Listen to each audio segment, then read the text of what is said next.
হয়তো তোমাদের ঘরেও এমন লাজু একদিন হবে।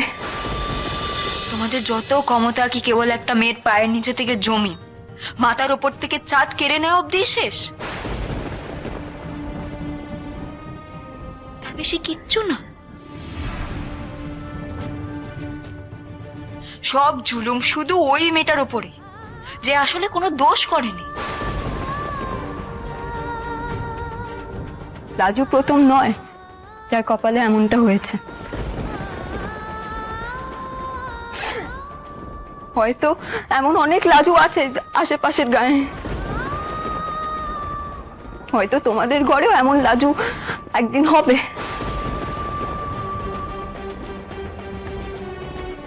ডাকাতে তো আর মোড়লের মেয়ে বউ বলে কাউকে ছাড়বে না। তখন কি করবে তুমি? আজই ডাউনলোড করুন আর এনজয় করুন আপনার পছন্দের শো।